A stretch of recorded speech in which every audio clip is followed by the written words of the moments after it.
12 तारीख से एग्जाम है और आज है नया साल। मन तो बहुत कर रहा है सर कि नया साल सेलिब्रेट करें, लेकिन थोड़ा सा थम जाते हैं। सीए फाउंडेशन पहले क्रैक करते हैं, 20 तारीख के बाद जम के पार्टी करेंगे। यस। तो हेलो माय डियर फ्रेंड्स, कैसे हैं आप सभी? मैं उम्मीद करता हूँ आप सभी बहुत अच्छे होंगे, स्वस्थ होंगे, पढ़ाई बहुत अच्छी चल रही होगी। आज बेटा फटाफट से 15-20 मिनट के अंदर सारा इंपॉर्टेंट मैं कवर करवा देता हूँ, क्योंकि एग्जाम्स को टाइम बहुत ही कम बचा है। अगर आपने लॉ में तैयारी बहुत स्ट्रांग कर ली है तो वेल एंड गुड, लेकिन उसके बाद भी ये वीडियो आपके लिए बहुत रेलेवेंट है, क्योंकि ये जितनी इंपॉर्टेंट चीजें मैं अब आपको बताने वाला हूँ ये चैप्टर वाइज है। हर चैप्टर को निकालेंगे मॉड्यूल से और मैं टिक करवाऊंगा आपको कि क्या चीज आपको ध्यान में रखना है। 40 की गारंटी तो 110% है कि इसमें से आ ही जाएगा। सिर्फ इतनी चीजों को तैयारी कर लेना, मैं गारंटी दे रहा हूँ 40 मार्क्स तो आ ही जाएगा। पास तो तुम हो जाओगे, सिर्फ इतना करके चले जाओ। आई विल मेक श्योर कि आप 100% पास हो जाओ, अगर आपने इतना जो मैं बता रहा हूं वो आप शिद्दत से कर लेते हो तब। ठीक है। अगर नहीं हुए तो एग्जाम के बाद जरूर आके कुछ बोल देना, लेकिन पहले तैयारी पूरी अच्छे से करना जो मैं बताने वाला हूं उन चीजों की। चलो आईआरएफ निकालो, मॉड्यूल का फटाफट से स्टार्ट करते हैं। देखो आईआरएफ से एक ही क्वेश्चन आता है, तो मैं आप लोग को मार्क करवाता हूं। ये वाला क्वेश्चन मैं 1 2 3 4 के स्केलिंग के हिसाब से चलूंगा।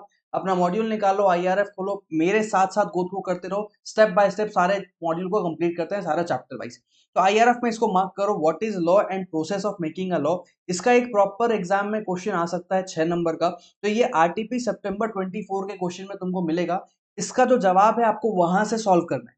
What is law and process of making a law, इसका आंसर आपको आरटीपी सितंबर 24 वाले सितंबर 24 के आरटीपी से इसका सॉल्यूशन आपको याद करना है, ना कि इस बुक का। ये ध्यान में रखना।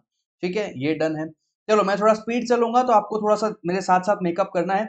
ये 6 मार्क का क्वेश्चन बन सकता था, लेकिन सितंबर 24 में 6 नंबर का आया है, इसलिए इस बार नहीं आएगा। इसको अगर आप छोड़ना चाहो छोड़ सकते हो, कोई प्रॉब्लम नहीं है।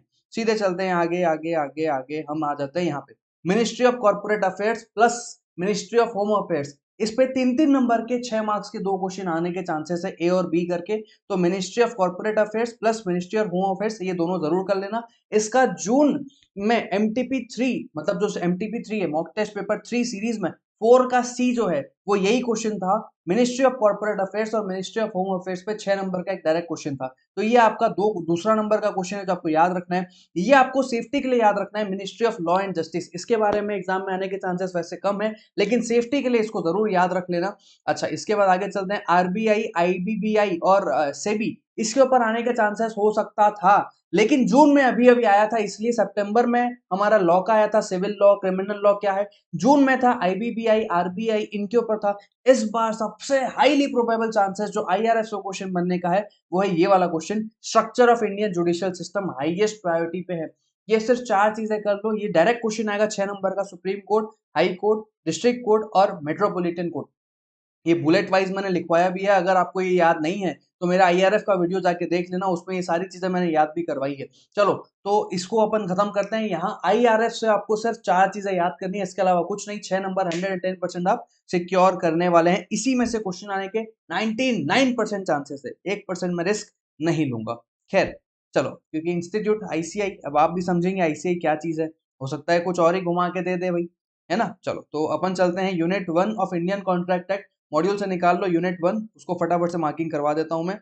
तो यहाँ आपको ध्यान में रखना है point number 1, parties must intend to create legal relationship. ये वाला मार्क करो। आगे बढ़ते हैं, पेज नंबर है ये 2.6। अच्छा, आगे आगे आगे, फ्री कंसेंट, फ्री कंसेंट के ऊपर क्वेश्चन आने के चांसेस हैं। पॉइंट पेज नंबर 2.7, ये हो गया पॉइंट नंबर 2। टिक करते हैं, चलो मैं आगे बढ़ रहा हूँ, ये टिक मत करना। कैपेसिटी ऑफ पार्टीज, आप आगे बढ़ो।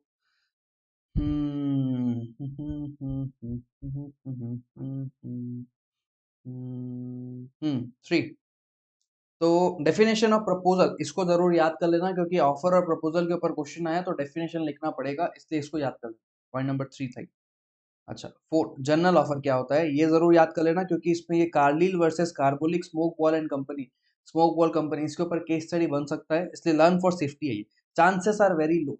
ये जो मैं मार्क करवा रहा हूँ ये सब मेरे हिसाब से नहीं आएगा, लेकिन फिर भी मैं मार्क करके बैठा हूँ, क्योंकि मेरे को लगता है कि लर्न फॉर सेफ्टी, फॉर सुरक्षा के लिए याद कर लेना चाहिए। ठीक है, essentials of valid offer, legal relationship 5.6 point, communicated to the offeree, offer हमेशा कम्युनिकेट होना चाहिए तभी वो कंप्लीट होगा, है ना। ये मार्क मत करो। High chances, invitation to offer, मेरे हिसाब से हाई चांसेस है इस बार के एग्जाम में आने के चांसेस हैं। ऑफर और इनविटेशन टू ऑफर में डिफरेंस क्या रहेगा, तो ये पूरा आपको याद ध्यान में रखना है। पेज नंबर 2.21 पूरा आपके लिए रेलिवेंट है और पूरा बहुत ज्यादा इंपॉर्टेंट है। ठीक है, आगे चलते हैं। Mayor silence is not acceptance, point number 6, page number 2.25। ये हो गया पॉइंट नंबर तुम्हारा 8, है ना। तो ये हो गया 9 तुम्हारा। कम्युनिकेशन रिवोकेशन कब कंप्लीट होगा, this could be important, chances are less but this is important. तो 2.28 में ये हो गया तुम्हारा 9 वाला। आगे बढ़ते हैं। 10 revocation of offer and acceptance कब तक कर सकते हो, टेलीग्राम के थ्रू अगर पोस्ट किया है तब। चांसेस आर लेस, आज की डेट पे उतना रिलेवेंट नहीं है बट स्टिल बस काफी है। तो इसमें से 10 पॉइंट्स मैंने मार्क करा है, आईआरएफ में से मैंने 4 पॉइंट मार्क करा है। चलते हैं यूनिट 2 की तरफ। Unit 2 consideration. कंसिडरेशन से 110% एग्जाम में हर अटेम्प्ट का है, क्वेश्चन आता ही आता है। पिछले अटेम्प्ट में भी 6 नंबर का क्वेश्चन आया था। तो ये याद कर लो कंसिडरेशन की डेफिनेशन, और ये पूरा सेगमेंट है। पॉइंट नंबर 1, कंसिडरेशन का एसेंशियल्स क्या है या फीचर्स क्या है, इसके ऊपर एक डायरेक्ट क्वेश्चन बना के इंस्टीट्यूट कई बार दे देता है। आरटीपी एमटीपी में बहुत बार दिया हुआ है, तो इसको जरूर याद करना है। ये पांचों पॉइंट्स को, पॉइंट नंबर 1 हो गया तुम्हारा। आगे बढ़ते हैं। आगे आगे आगे ये सब जो टिक है उसको मत देखो, जहां मैंने नंबर लिखा है उसको देखना है। 2, तो stranger to a contract can not sue, doctrine of privity of contract, इसको पूरे को ही याद करना है। ट्रस्ट और ये side family settlement marriage contract, ये पूरा ही तुमको याद करना है। ये है पॉइंट नंबर 2। अच्छा, ये जो टिक्ड है यहाँ से अलग से क्वेश्चन बनने के चांसेस हैं। मतलब यहाँ देखो, तुम समझो कि ये 5 पॉइंट्स था कि कंसिडरेशन के फीचर्स क्या है, पांचों पॉइंट समराइज किया हुआ है। अब ये जो टिक्ड है, ये टिक्ड मतलब है कि इससे अलग से क्वेश्चन बन के आ सकता है। बात समझ आई कि वैसे तो पूरा ही तुम याद कर रहे हो, पॉइंट नंबर 1 में सब कवर अप हो रहा है, लेकिन इससे अलग से क्वेश्चन एग्जाम में बनने के चांसेस हैं, तो इसको भी टिक कर लो। Consideration need not be adequate, इसके ऊपर 2 नंबर का डायरेक्ट सवाल पूछ सकता है और यही पॉइंट्स आपको एग्जाम में लिख के आना रहेगा, तो लिख लो, इसको भी टिक कर लो। आगे point number 2, stranger to a contract can not sue but stranger to consideration can sue. ये बोला पूरा केस तो तुमको याद करना है, डायरेक्ट केस स्टडी आएगा, इसको भी टिक कर लो। इससे अलग से आ सकता है, as a direct theory question भी 6 नंबर का आ सकता है, और ये अलग से भी केस स्टडी बन के आ सकता है। Validity of an agreement without consideration, इसको पॉइंट नंबर 3 में मैंने रखा है। वैसे तो सभी याद करना है, लेकिन नेचुरल लव एंड अफेक्शन को छोड़ देना। और इसके अलावा तुम ये प्रॉमिस टू पे टाइम बार डेट, इसको भी जरूर छोड़ देना, क्योंकि ये अभी के सितंबर एग्जाम में आया था, तो अब रिपीट होने के चांसेस ना के बराबर है। कंप्लीटेड गिफ्ट्स और चैरिटी इस बार आने के चांसेस ज्यादा हैं, अगर अलग से क्वेश्चन आएगा तो। और वैसे तो वरना जनरल हिसाब से पूरा ही क्वेश्चन बन के आ सकता है। कंसिडरेशन में इतना ही इंपॉर्टेंट है। यूनिट 3 में चलते हैं। थोड़ा सा स्पीड बढ़ा लेते हैं वरना वीडियो बहुत लंबा हो जाएगा लग रहा है। चलो, तो कॉन्ट्रैक्ट मेड विद और विद माइनर, इस बार माइनर का पॉइंट बहुत इंपॉर्टेंट है। माइनर के राइट्स और liabilities before maturity after maturity इस बार आने के चांसेस ज्यादा है। ये पॉइंट नंबर 1 था तुम्हारा। पॉइंट नंबर 2 मार्क करो।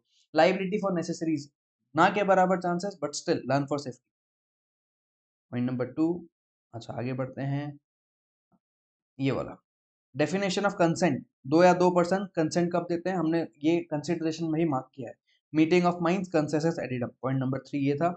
ये आगे बढ़ते हैं। 4th, undue influence, undue influence plus position to dominate the will, वो कौन सी पोजीशन है जहां पे विल डोमिनेट हो रहा है, ये माना जाएगा। ये दोनों मिला के एक क्वेश्चन बन सकता है, या इस पे से क्वेश्चन आने के हाई चांसेस है इस बार। पॉइंट नंबर 4 हो गया। आगे बढ़ते हैं। 5 मार्क करो। डेफिनेशन ऑफ फ्रॉड, और क्या साइलेंस अमाउंट्स टू फ्रॉड है या नहीं, इसके ऊपर बहुत हाई चांसेस है इसकी बार क्वेश्चन आए। कोवर्जन से आने के चांसेस क्यों नहीं है, क्योंकि सितंबर में कोवर्जन का क्वेश्चन आया था। क्या सुसाइड कोवर्जन है, ये क्वेश्चन आया था। तो इस बार कोवर्जन से नहीं आके अनड्यू इन्फ्लुएंस या फ्रॉड में से आने के चांसेस ज्यादा है। Effect of fraud upon validity of a contract, fraud होने पे वैलिडिटी ऑफ कॉन्ट्रैक्ट क्या रहेगा, ये भी मार्क कर लो। पूरा केस स्टडी बना के इंस्टीट्यूट पूछ सकता है। 7 नंबर, मिस रिप्रेजेंटेशन का मतलब क्या है, ये पूरा 3 पॉइंट्स 6 नंबर के लिए पूछा जा सकता है, इसलिए भी जरूर ध्यान में रखना, केस स्टडी बना के आएगा। ठीक है, चलो आगे। 6 हो गया। आगे आगे आगे आगे 7th कहाँ गया, 7th मिसिंग है। 7th, ये 7th था, ओके। तो 8th पॉइंट पे चलते हैं। देखो, स्टिफलिंग प्रोसिक्यूशन, इससे आने के चांसेस हैं इस बार, क्योंकि पिछले बार अपोज टू पब्लिक पॉलिसी का क्वेश्चन आया था, तो इस बार स्टिफलिंग प्रोसिक्यूशन आ सकता है। इसके अलावा इंटरेस्ट अगेन ऑब्लिगेशन, वही पुलिस वाला जब अपनी जिम्मेदारी निभा ही रहा है तो तुम उसको क्यों अलग से पैसे दे रहे हो, इंटरेस्ट अगेंस्ट ऑब्लिगेशन, इससे क्वेश्चन आ सकता है। और ये point number 10, agreement in restaurant of trade, high chances कि इस बार एग्जाम में एग्जाम बन के क्वेश्चन बन के आएगा ये, कि तुम किसी को रोक रहे हो काम करने से, तो ये हाई चांसेस है। 10th number point. 11th, agreement in restaurant of legal proceedings, किसी को कार्रवाई करने से रोक रहे हो, ये भी एग्जाम में इस बार आ सकता है। 11th। 12th wagering agreement, high chances.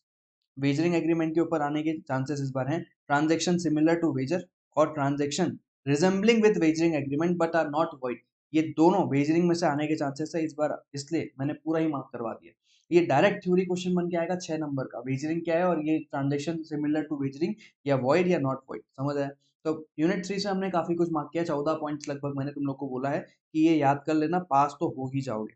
यहाँ पे आप मार्क करो यूनिट 4 में लीगल रिप्रेजेंटेटिव के ऊपर कब लाइबिलिटी आएगी, परफॉर्मेंस ऑफ ए कॉन्ट्रैक्ट में लीगल रिप्रेजेंटेटिव कब लाइबल होगा। अगर मेरी स्पीड ज्यादा लग रही है तो वीडियो पॉज कर लेना, वहां तक पहुंचो, मार्क करो और आगे बढ़ो।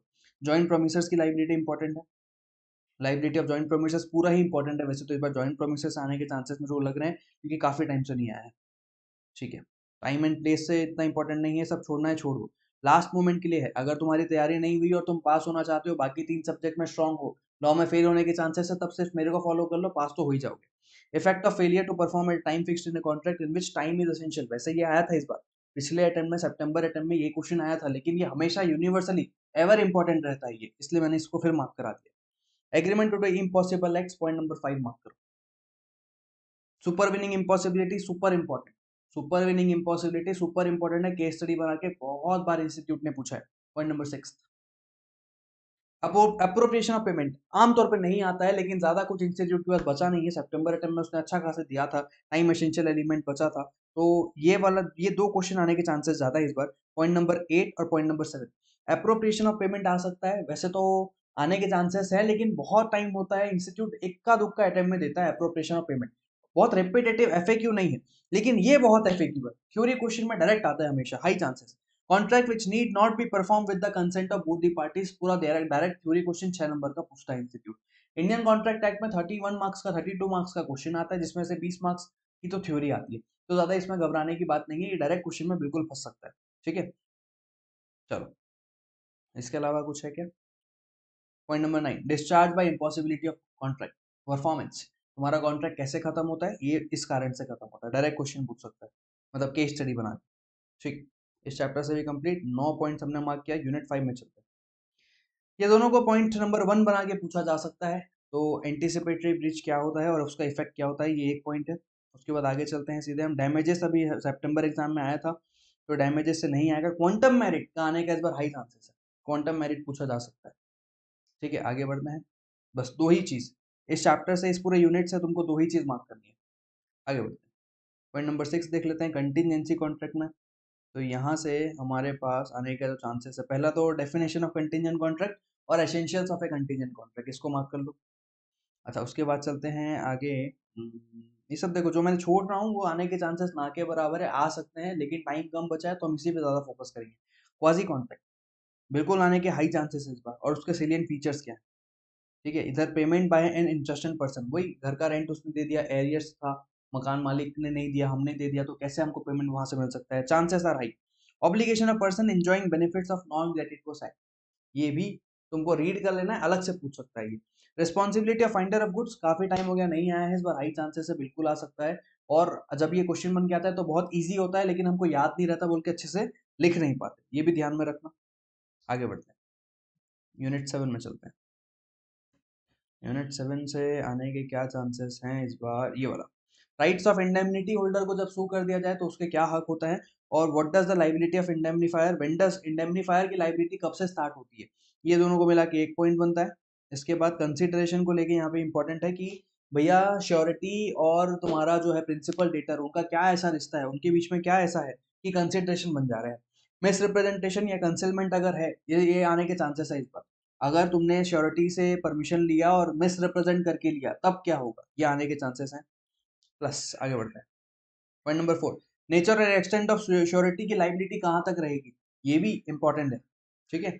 अच्छा, discharge of surety whole important, ये तीनों बहुत बड़ा सेगमेंट है, ये श्योरिटी कब डिस्चार्ज होगा ये एज सच बहुत बड़ा सेगमेंट है, लेकिन इस बार आने की हाई चांसेस है, ठीक है। रिवोकेशन देखो होल इंपॉर्टेंट है, notice death novation variation discharge, पूरा डायरेक्ट थ्योरी क्वेश्चन आ सकता है या फिर केस स्टडी बना के भी आ सकता है, तो ये इस चैप्टर का सबसे बड़ा पोर्शन है जो मैंने दिया है तुम लोग को याद करने के लिए। राइट्स ऑफ श्योरिटी में पॉइंट नंबर ए और पॉइंट नंबर बी याद रखना, point number C rights against co sureties, अगर छोड़ना चाहो छोड़ सकते हो, कोई इशू नहीं है।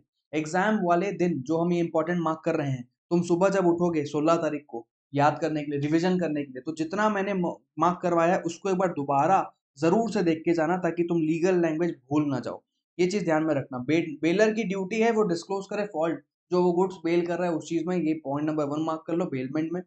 आगे बढ़ते हैं। पॉइंट नंबर 2, बेलर की रिस्पॉन्सिबिलिटी टू बेली। बेली की रिस्पॉन्स बेलर की क्या रिस्पॉन्सिबिलिटी बेली को लेके, ये पॉइंट नंबर 2 है। आगे चलते हैं। Point number 3 missing missing missing, ये रहा 3 और 4। राइट्स ऑफ बेलर और बेली अगेंस्ट एनी रॉन्ग डूअर। कोई थर्ड पार्टी आके अगर सामान को छेड़ रही है तो दोनों का क्या हक है, और टर्मिनेशन ऑफ बेलमेंट कब हो सकता है, ये पॉइंट नंबर 4 पे इंपॉर्टेंट है। Chances are high. Finder of lost goods, ये भी इस बार बहुत इंपॉर्टेंट है। क्वाजी कॉन्ट्रैक्ट के साथ मिलकर बिल्कुल बनाया जा सकता है, तुमको समझ ही नहीं आएगा क्वाजी कॉन्ट्रैक्ट से है या बेलमेंट से है।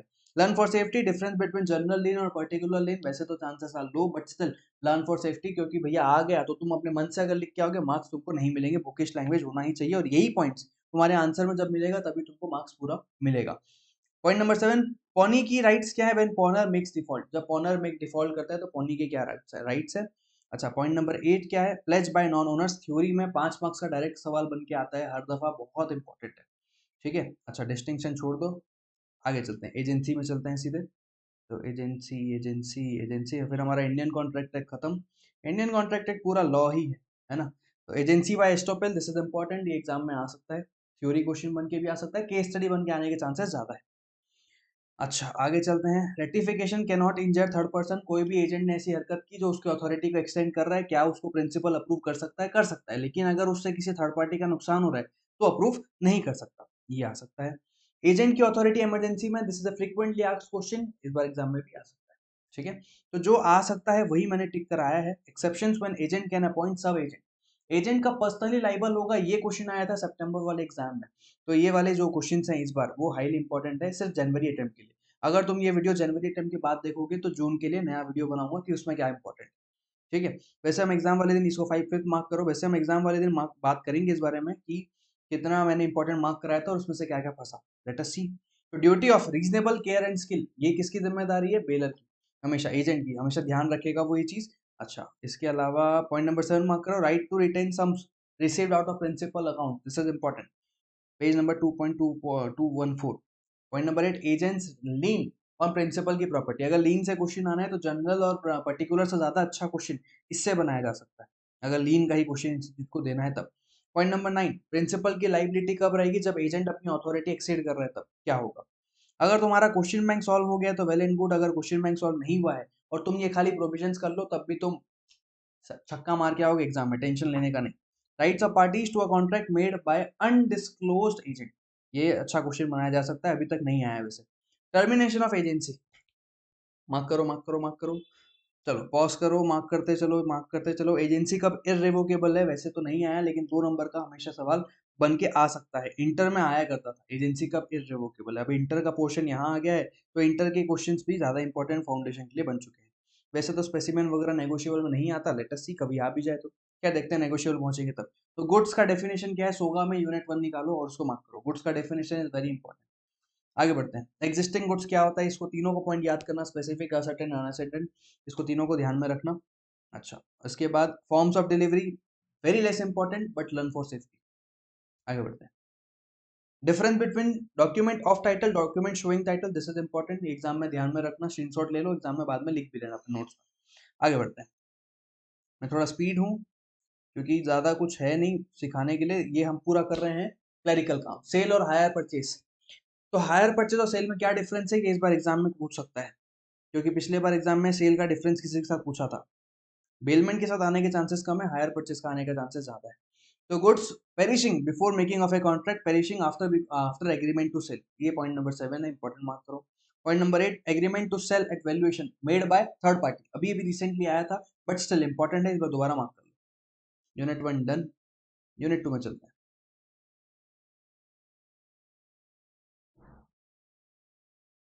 ठीक, कंडीशन और वारंटी में क्या डिफरेंस है। When condition is to be treated as warranty, super important, exam में अच्छा क्वेश्चन बन के आ सकता है थ्योरी में। आगे, सेल बाय डिस्क्रिप्शन, तुमने जो बोला वही मिलना चाहिए, वो तुम यहाँ पढ़ने वाले हो। अच्छा, sale by sample, sale by sample and description, sale by sample, ये दोनों में से कुछ ना कुछ आने के हाई चांसेस है इस बार। कंडीशन एज टू क्वालिटी या फिटनेस, माल जो है वो अच्छी क्वालिटी में है, ये तो डीम्ड है, तो इस पे भी क्वेश्चन बनाया जा सकता है। कंडीशन एज टू मर्केंटेबिलिटी, ये सब मार्क करो, इसी में से क्वेश्चन आने के हाई चांसेस है। नहीं भी आया तो तुम अगर इतना अच्छे से करके जा रहे हो, ये वारंटीज का पूरा पॉइंट ध्यान रखना है। इम्प्लाइड वारंटी क्या होता है, चारों पॉइंट तुमको याद करना है, थ्योरी में डायरेक्ट आ सकता है। ठीक है, चारों पॉइंट ये 1 2 3 4। कैविएट एम्प्टर में एक्सेप्शंस इंपॉर्टेंट है। रूल ऑफ कैविएट एम्प्टर में एक्सेप्शंस इंपॉर्टेंट है कि let the buyer be aware में यहाँ बायर की कोई जिम्मेदारी नहीं है। 8 पॉइंट से 6 नंबर का डायरेक्ट क्वेश्चन आ सकता है। सोगा में यूनिट 3 चलते हैं। सोगा में वैसे 2 प्रैक्टिकल क्वेश्चन आता है और एक थ्योरी क्वेश्चन आता है, तो सोगा से तुमको ज्यादा प्रैक्टिस प्रैक्टिकल क्वेश्चन की करनी है, ना कि theory. Sale by unascertained goods by description and appropriation. ठीक है, सेल ऑफ अनअसर्टेन गुड्स, तो इसको मार्क करो। आगे चलते हैं, इसको मार्क करो। Reservation of right of disposal, दो ऐसे केसेस जहां ये डीम्ड मान लिया जाता है कि उसके पास राइट ऑफ डिस्पोजल है। इसके बाद मार्क करो एक्सेप्शन किस चीज का, sale by a person not the owner, मतलब transfer of title by non owner का एक्सेप्शन ये है। चांसेस आर हाई कि इस बार एग्जाम में आ सकता है। मर्केंटाइल एजेंट बेच सकता है, जॉइंट ओनर बेच सकता है, ये इसमें से एक बार पूरा गो थ्रू तुमको करना पड़ेगा। डायरेक्ट क्वेश्चन नहीं आएगा, लेकिन अंदर से कहीं ना कहीं बना के कुछ ना कुछ केस स्टडी दे सकता है, और तुमको यहाँ एक्सेप्शन कोट करके आना पड़ेगा। ठीक है, आगे चलते हैं। बायर्स का राइट है वो एग्जामिन कर सकता है गुड्स को, ये मार्क कर लो। पेज नंबर है अभी 3.61 में। ठीक है, इतना ही मार्क करना है। यूनिट 4 में चलते हैं। यहाँ मार्क करो rights of unpaid seller. Unpaid seller ये 3 कॉमन राइट्स यूज कर सकता है, ये केस स्टडी बना के क्वेश्चन पूछ सकता है। आगे आजकल एग्जाम में पैटर्न क्या हो गया, टर्मिनेशन ऑफ लीन मार्क करो। तुम कब अपना टर्मिनेशन ऑफ लीन एग्जीक्यूट कर सकते हो, मतलब कब खत्म हो जाएगा लीन, ये माना जाएगा। अच्छा, when does the transit comes to an end, ये कॉमन सेंस वाला क्वेश्चन है, बट स्टिल याद कर लोगे तो ज्यादा अच्छा लिख पाओगे। आगे distinction between right of lien और right of stoppage in transit, मैंने तुमको एक जनरल लीन पर्टिकुलर लीन का डिफरेंस भी मार्क करवाया, लर्न फॉर सेफ्टी, ये भी लर्न फॉर सेफ्टी है। राइट ऑफ लीन और right of stoppage in transit में क्या डिफरेंस है, बहुत बेसिक क्वेश्चन है, आने के चांसेस कम है, but still remember for safety. आगे 5th पॉइंट मार्क करो, राइट ऑफ सी से। 6 right of unpaid seller against the buyer, 3.81। Unpaid seller क्या कर सकता है बायर को लेके। 7 सूट फॉर स्पेसिफिक परफॉर्मेंस, अच्छा क्वेश्चन बन सकता है, लेकिन रन फॉर सेफ्टी है, मेरे को लगता नहीं आएगा। ठीक, इस बार आएगा। ऑक्शन सेल से पिछले बार अभी भी क्वेश्चन आया था सितंबर में, तो इस बार ऑक्शन सेल छोड़ दो। फिर इंडियन पार्टनरशिप में चलो सीधे, तुम्हारे मॉड्यूल के हिसाब से ही सारे चैप्टर्स लिंक्ड है। यहाँ मार्क करो पार्टनरशिप का डेफिनेशन क्या है, उसके बाद मार्क करो। आगे चलते हैं सीधे सीधे सीधे। True test of partnership, partnership से 3 क्वेश्चन आते हैं, जिसमें से 2 थ्योरी होते हैं, एक प्रैक्टिकल होता है। तो पार्टनरशिप में थ्योरी में ज्यादा ध्यान देना है, प्रैक्टिकल में कम। ट्रू टेस्ट ऑफ पार्टनरशिप, ये चांसेस हैं इस बार। शेयरिंग ऑफ प्रॉफिट, ये शेयरिंग ऑफ प्रॉफिट होने के बावजूद भी वो पार्टनर नहीं है, ये वो वाले केसेस हैं, तो इसके चांसेस हैं इस बार आने के। आगे बढ़ते हैं। ये शांति रजन दास गुप्ता वर्सेस डेजिरन मुजम्मल, ये सुप्रीम कोर्ट का केस लॉ है। ये पार्टनरशिप है या नहीं है इसको परखना था, तो ये सारे केस यहाँ पे सामने हमने समझा था। तो circumstances partnership is not considered between 2 और मोर पार्टीज, ये आया था जून 18 में। तो ये पूरा आंसर बना था वहां पे वो 3 पॉइंट नहीं चलते हैं कि एग्रीमेंट होना चाहिए, प्रॉफिट होना चाहिए और म्यूचुअल एजेंसी होना चाहिए। ये पॉइंट्स के अलावा ये पॉइंट्स को देखना है, यहाँ कोई भी डिफरेंस तुमको देखना नहीं है। सारा डिफरेंस छोड़ना चाहो छोड़ दो, एक बार रीड करके छोड़ोगे तो ज्यादा बेटर रहेगा, ताकि तुम और सेफ रहो। जो मैं बता रहा हूँ वो तो तुमको पास करा देगा, लेकिन एक बार पूरा को गो थ्रू कर लोगे तो एग्जाम्पशन श्योर हो जाएगा। पार्टनरशिप एट विल का 2 नंबर का क्वेश्चन बनाया जा सकता है। पार्टनरशिप डीड के ऊपर क्वेश्चन आने के 4 नंबर के 5 नंबर के पूरे हाई चांसेस है। ठीक है, तो पार्टनरशिप डीड का 4.31 में आ जाओ, इसको मार्क करो और पूरा अच्छे से रिटेन करके याद करना। आगे नॉमिनल पार्टनर के ऊपर क्वेश्चन आ सकता है, चांसेस आर हाई। अच्छा, इसके अलावा पार्टनर बाय होल्डिंग आउट, बस ये 2 आ सकता है। पार्टनरशिप इसमें एक्टिव पार्टनर स्लीपिंग पार्टनर नहीं आएगा। नॉमिनल और पार्टनर बाय होल्डिंग आउट, ये 2 चीजों को ध्यान में रखना। आगे चलते हैं यूनिट 2 में सीधे चलो। ठीक है। Right to access books of account, right of legal heir representative, क्या वो तुम्हारे बुक्स ऑफ अकाउंट्स को देख सकते हैं, जो तुम्हारा एजेंट है, लीगल हायर है, इसके ऊपर बात कर सकते हैं, केस स्टडी बना के आ सकता है। एक point number 1 done. Property of the firm, firm की प्रॉपर्टी कौन कौन सी होती है, इसको पॉइंट नंबर 2 में मार्क करो। आगे बढ़ते हैं। पर्सनल प्रॉफिट अगर पार्टनर ने बनाया तो उसको क्या करना पड़ेगा, केस स्टडी बना के आ सकता है, पॉइंट नंबर 3 हो गया। आगे चलते हैं। Implied authority of a partner as agent, सदाबहार क्वेश्चन हमेशा आने के चांसेस हाई रहते हैं। पिछले बार नहीं आया था, उसके पिछले बार भी नहीं आया था, तो इस बार आ सकता है। आगे चलते हैं। Effect of notice to acting partner, acting partner को नोटिस मिला तो एजेंट को तुम्हारे पूरे फर्म को मिल गया, यही माना जाता है। स्लीपिंग पार्टनर को नोटिस दे दिया तुमने और ऐसा ऐसा हो गया, इस पे केस स्टडी बना के पूछ सकता है। Liability of firm, miss application अगर पार्टनर नहीं किया तो फर्म की क्या जिम्मेदारी है। और rights of transfer he super high important, question bank में भरा पड़ा है। पूरा एमटीपी एग्जाम में कई दफा इंस्टीट्यूट ने दिया है, राइट ऑफ ट्रांसफर ही क्या रहता है, ठीक है। 7-8 मार्क करो। Liabilities of a minor after majority before majority, chances are high कि माइनर का पॉइंट या इस बार वो वाला पॉइंट आ सकता है कि इम्प्लाइड अथॉरिटी क्या रहता है। पॉइंट नंबर 9 मार्क करो कि मरने के बाद डिजीज पार्टनर की लाइबिलिटी कहां तक रहेगी। 10 आउटगोइंग पार्टनर क्या कैरी ऑन कर सकता है कंपीटिंग बिजनेस, इससे केस स्टडी बन के आ सकता है। और आउटगोइंग पार्टनर कुछ हद में सब्सिक्वेंट प्रॉफिट्स को भी शेयर करेगा, कब करेगा उसका अकाउंट सेटल नहीं भाई, तब। ये दोनों एग्जांपल इंपॉर्टेंट है, एक बार देख। चलो आगे चलते हैं, इसके बाद हम चलते हैं unit 3 IPL. Consequences of non registration इस बार हाई चांसेस है आने के, क्योंकि डिसोल्यूशन ऑफ फर्म और डिसोल्यूशन ऑफ पार्टनरशिप इन दोनों का क्वेश्चन जून में भी आया था, सितंबर में भी आया था। तो इकलौता ये चीज बचता है इस पूरे यूनिट में, जो अगर इंस्टीट्यूट को देना होगा तो यही चीज टपकाएगा वो, ठीक है। High chances. अच्छा, dissolution of firm read carefully, इसको बहुत ध्यान से पढ़ लेना, चांसेस आर वेरी लेस कि एक बार एग्जाम में आए। डिसोल्यूशन ऑफ फर्म और पार्टनरशिप का डिफरेंस भी एक बार जरूर रीड कर लेना। बाकी ये पूरे चैप्टर में तुमको जो चीज रीड करने लायक लग रही है ये पूरा रीड कर लो। देखो 3 point by point, liability of acts और पार्टनर आफ्टर डिसोल्यूशन, पार्टनरशिप के डिसोल्यूशन के बाद पार्टनर की क्या कहां तक लायबिलिटी रहेगी, और mode of settlement of partnership account, ये भी एक प्रोबेबल क्वेश्चन बन सकता है इस यूनिट में। दो प्रोबेबल क्वेश्चन, एक सेटलमेंट ऑफ अकाउंट और दूसरा कॉन्सिक्वेंसेस ऑफ नॉन रजिस्ट्रेशन, ये दोनों इस बार एग्जाम में आने के हाई चांसेस है। बाकी सब एक बार रीड कर लेना, क्योंकि डिसोल्यूशन ऑफ फर्म और डिसोल्यूशन ऑफ पार्टनरशिप में इंस्टीट्यूट ने दोनों अटेम्प्ट में क्वेश्चन दिया है, 7 नंबर का और 6 नंबर का, ठीक है। चलो अब अपन चलते हैं एलएलपी में, इसमें भी 3-4 चीजें ही मार्क करनी है और ये चैप्टर तुम्हारा डन है। बॉडी कॉर्पोरेट की डेफिनेशन याद कर लेना, ठीक है। इसके अलावा फाइनेंशियल ईयर की डेफिनेशन याद कर लेना, ये 2 डेफिनेशन पार्ट है। पार्टनर के ऊपर जो भी क्वेश्चन बन सकता है वो इसी में कवर अप हो जाएगा। पार्टनर क्या है, मिनिमम नंबर ऑफ पार्टनर और डेजिग्नेटेड पार्टनर, ये तीनों को गो थ्रू अच्छे से करना है। एलएलपी बहुत बड़ा चैप्टर है नहीं, 6 नंबर का एक ही क्वेश्चन आता है, तो हाई चांसेस है कि इसी में से पूछेगा, ठीक है। ये रीड करना। अच्छा, इसके अलावा स्टेटमेंट टू बी फाइल, तो ये एक बार देख लेना तुम लोगों ने, इनकॉर्पोरेशन ऑफ एलएलपी में क्या क्या स्टेटमेंट्स फाइल करना पड़ेगा, ये इंपॉर्टेंट हो सकता है इस बार के एग्जाम के लिए। और रजिस्टर्ड ऑफिस, ये इस बार हाई चांसेस है कि रजिस्टर्ड ऑफिस और उसके चेंज देयर इन में कौन सा क्वेश्चन एग्जाम में टपक सकता है, ठीक है। तो बस नेम नेम वाला जो क्लॉज है, इससे जून में भी एग्जाम में क्वेश्चन आया था, सितंबर में भी आया था, तो नेम क्लॉज से इस बार आने के चांसेस कम है। रजिस्टर्ड ऑफिस वाला क्लॉज एक बार जरूर देख लेना, वो इस बार हाई चांसेस है। एलएलपी से और कुछ दमदार बनता नहीं है, 6 नंबर का एक ही क्वेश्चन आ सकता है। 2 चैप्टर बचा, एक बचा कंपनीज एक्ट और एक बचा नेगोशिएबल इंस्ट्रूमेंट एक्ट, फिर हमारा ये चैप्टर, हमारा ये काम खत्म, ठीक है।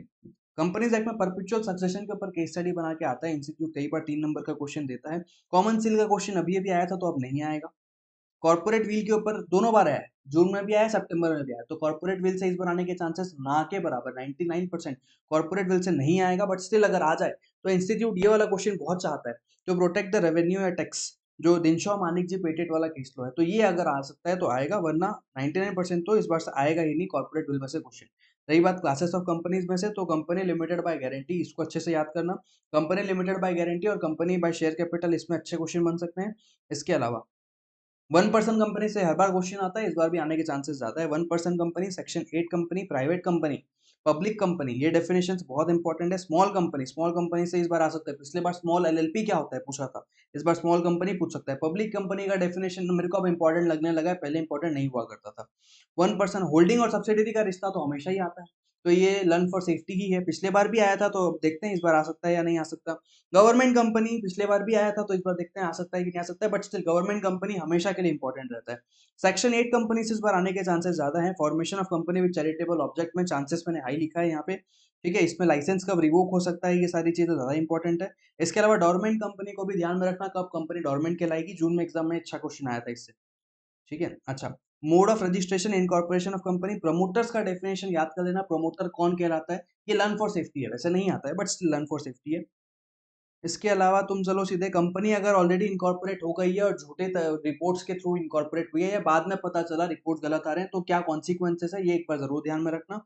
इसके अलावा तुम क्लासिफिकेशन ऑफ कंपनीज में ये शेयर्स जरूर ध्यान रखना, सब्सक्राइब, कॉल्ड अप और नॉमिनल और अपना इशूड कैपिटल, इसका लीगल लैंग्वेज याद रखना। तुमको मीनिंग जरूर पता होगा क्योंकि तुम अकाउंट्स में भी सॉल्व करते हो, जनरल एंट्री पास करते हो, बट इसका तुमको क्या याद रखना है, लीगल लैंग्वेज याद रखना है, ठीक है। शेयर्स शेयर्स एक बार रीड कर लेना है तो कर लेना। मोमेंट मेमोरेंडम में पिछले बार क्वेश्चन आया था, मेमोरेंडम से ज्यादा कुछ बनता है नहीं, रजिस्ट्रेशन का ही क्या इम्पैक्ट है वही प्रोबेबल क्वेश्चन होता है, और पिछले बार आया था, तो इस बार मेमोरेंडम से आने के चांसेस कम है। डॉक्ट्रिन ऑफ अल्ट्रा वायरस इस बार जरूर आ सकता है, ये केस लो याद रखना। रॉयल ब्रिटिश अपना एजबरी रेलवे कैरेज और आयरन कंपनी वर्सेस रिची, ये वाला केस लॉ जरूर याद रखना। पूरा केस लॉ याद नहीं रखना है, लेकिन कोट जरूर करके आना। इसके अलावा आर्टिकल ऑफ एसोसिएशन, ये तुमको जितना मैंने मार्क करा है एशबरी वर्सेस रिची वाला, ये जरूर ध्यान में रखना, उल्टा बोल दिया मैंने केस लॉ की को बात। चलो आगे चलते हैं सीधे। Doctrine of indoor management, indoor management भी इस बार आने के चांसेस हैं। पिछले बार आया था बट स्टिल इंस्टीट्यूट के पास ज्यादा ऑप्शन बचे नहीं। क्लासिफिकेशन और डॉक्ट्रिन ही इस बार हाईली चांसेस है कि वो पूछेगा एग्जाम में। एक्सेप्शंस टू इंडोर मैनेजमेंट का डायरेक्ट थ्योरी क्वेश्चन बन के इस बार आ सकता है, हाई चांसेस मैंने यहाँ पे लिखा, ये मार्क कर लो, बाकी देख लेना। इसके अलावा इस कंपनीज एक्ट में और कुछ बचा नहीं। लास्ट चैप्टर में आ जाते हैं जो है हमारा नेगोशिएबल इंस्ट्रूमेंट एक्ट। इससे एक प्रैक्टिकल क्वेश्चन आता है और एक थ्योरी क्वेश्चन आता है, 7-7 नंबर के 14 मार्क्स का चैप्टर है।